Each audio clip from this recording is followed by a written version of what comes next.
When we set out to design the TM series, we kept coming back to the question as to whether or not there should be multiple facings for this line.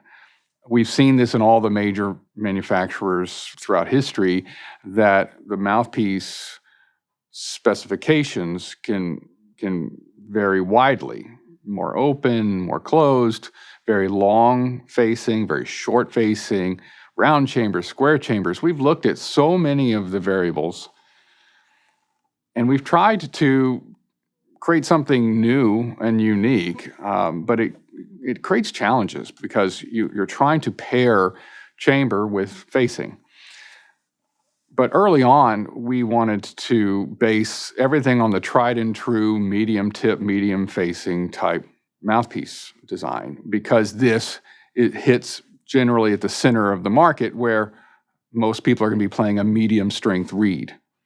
If you're going to a more closed facing or a shorter lay, then obviously it's going to touch on the market for people who prefer much harder reeds. And flipping that, if you go more and more open, as we know, and even longer facing, you're touching upon a demographic of players who prefer softer reeds, much softer reeds. So we first looked at the TM2 as the template for the entire line. This spoke more to my personal tastes as a player. I prefer maybe more of that medium strength 3, maybe a 3.5 reed at the top of my strength scale. And it speaks to the types of qualities of playing that I'm looking for, that I feel that the other extremes don't afford me. So the TM2 for me is much more in the middle of that continuum. So we might call it the medium of the two facings, right? But I think a slightly more open tip gives us a little bit more vibration on that reed and gives us a chance to warm the sound up quite a bit.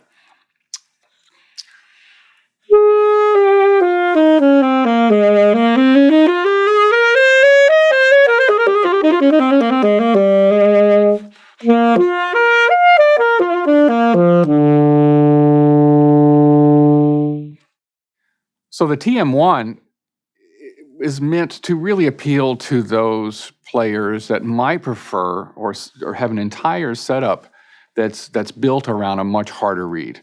They might prefer a little bit more embouchure pressure, even in just the way they interact with the mouthpiece, the way they really place their bite on the edge. And this would really require the TM1 to use a slightly harder reed. However, I must add that the two mouthpieces are slightly interchangeable in this way. I think I'll go ahead and change to a TM1 that I have here. I'm going to use the same reed, and I'm currently using a Diodario. This is a 3.0 reserve reed that I have found pairs really well with the TM2 for me. As I move to a TM1, I'm thinking about what I may gain and what I may lose by moving to a TM1. First off, I feel that what I will gain is a lot crisper articulation, a little bit more immediate emission to the sound, a lot more punch, really, in some ways. What I may find I will lose when I move to a TM1 is a little bit of the depth and the broad power that I do believe a TM2 provides.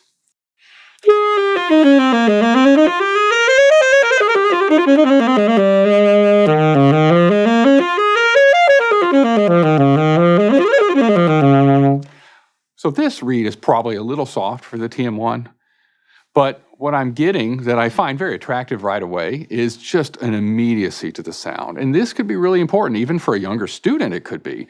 But I think there are plenty of professionals that prefer a slightly more closed tip, where they would probably move into that realm of a 3.5, 4 strength reed. It certainly may suit their entire concept, their bite, and the way they may be voicing, frankly, the way they may be placing their tongue position and the way they use their air. But I do find that it is possible that I might be able to interchange the two.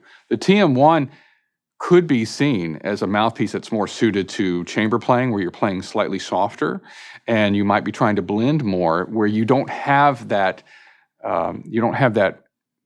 prerequisite to be projecting over a group, but within an ensemble. I might be able to play more delicately with a TM1.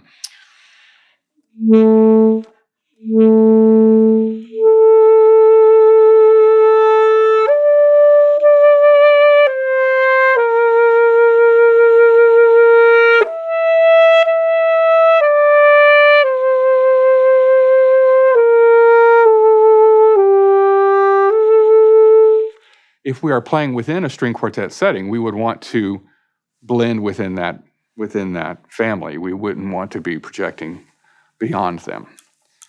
If I switch back to the TM2 for reference, I might say that the TM2 was inspired by many of my experiences playing in the symphonic orchestra setting. Not necessarily the small solo parts, the small bit parts, the bel canto, beautiful lyrical solos that we might see, but more of some of the modern repertoire, but also concerto repertoire, where the larger symphonic setting has a tendency to really wash out the saxophone sound. The saxophone sound doesn't project like people would think. It's a mid-range sound. It has a chance to be embedded in the overtone system of an entire symphonic sound. The saxophone can be actually washed out, if you ask me. So I was very inspired by a very early experience with the great American composer John Adams. When I was premiering his mammoth work, City Noir, 35-minute symphonic portrait of vintage Los Angeles noir films of the 40s and 50s, he wrote an incredible saxophone part that was meant to be played from the standard woodwind section position, but they were very highly exposed solo parts that required forte, fortissimo playing, but interestingly not in a jazz sound, in a truly classical, in his voice, maybe a crossover type sound. But I recall early on in the very first rehearsal, going in incredibly prepared, feeling like this was one of the most important moments in my career, possibly my own 15 minutes of fame. But I remember after the first rehearsal, playing my heart out, playing as loud as I could play. And with this massive orchestra, with a big budget orchestra, with additional players almost in every section, I remember coming up to John Adams and saying, "Could you hear me?" And his response to me was, "Not really, can't hear you." And so at one point I'm thinking, well, is this an orchestration problem? Is this a composer not knowing exactly where to place the saxophone in the voicing, if you will, of the orchestration? Or is this my problem? Is this my equipment's problem? But I did ask John Adams at the time, this was 2009, by the way, I did ask him, "Do you want me to switch to a jazz mouthpiece?" And his answer was no. Just, I need you to play louder. And so it wasn't even a matter of volume, it was a matter of quality. Could the sound be larger? Could the sound be more rhapsodic? He was almost like hearing the saxophone as if it was so forward in a mix of a film score, studio mix. It was as if he was hearing the saxophone that far forward. And I needed to find a way to get my sound that far forward. So I started really exploring over the next few years. I was exploring different models, different platings, different ligatures. I was doing everything I could. And in some ways, this is the inspiration for me of what TM2 means. It's power, projection. It's meant to be bold. It's meant to be beautiful. It's not meant to be shrill and harsh and kind of spread. The goal is to get the reed to pair just right and to get the ligature to pair just right. But I think we found something that is truly what my motivation is as a player. I had a chance to debut the TM2 most recently this past summer at the Colorado Music Festival where John Adams was conducting, and we reprised City Noir, my 51st time to play the piece, and this was my first time on the TM2. And for the first time in my life, John Adams gave me the hand. John Adams was like, it's too much. I felt like we did it. It was too much. Not because it was too loud, but it was slightly dominant, whereas I was reaching to get to that point at one point. Now everything was intersecting. The way I approach my sound, the way I approach my air, the way everything is kind of working together. I found TM2 to be the answer,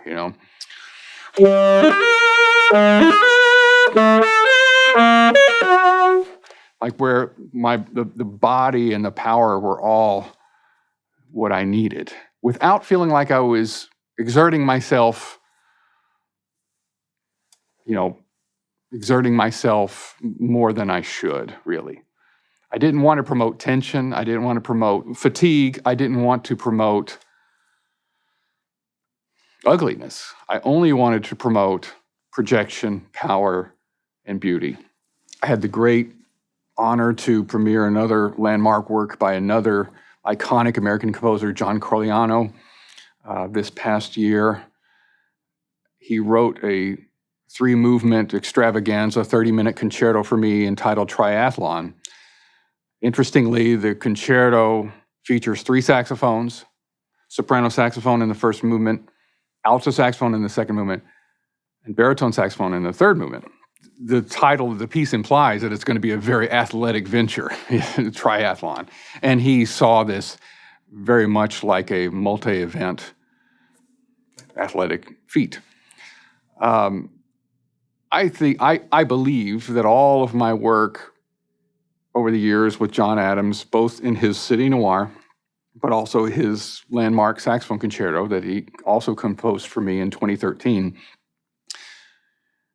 this led to, in many ways, the types of demands that exist in the Corigliano concerto, because at this point in time, John Corigliano got to know my playing almost primarily through the lens of John Adams's music. Maybe they had a little bit of a competitiveness amongst themselves, but the second movement of the Corigliano Triathlon was truly the soul of the piece, and this was the chance to really showcase the beauty of the TM2 and what it was capable of. It was the true test, the test that we had been waiting for, the test that I wanted to give the Mouthpiece, and it passed with the highest marks. It allowed me to play with incredible confidence. It allowed me to shift between the instruments and feel like the alto was home as it sat there and I waited to play it. And I found that was to be one of the great assets of the Mouthpiece. Feeling like the reed is comfortable and stable, feeling like I could pick it up and play. And even if the reed is not exactly at the right moisture level, I could feel like the sound of the Mouthpiece is preserved, even if the reed is not ideal in that moment.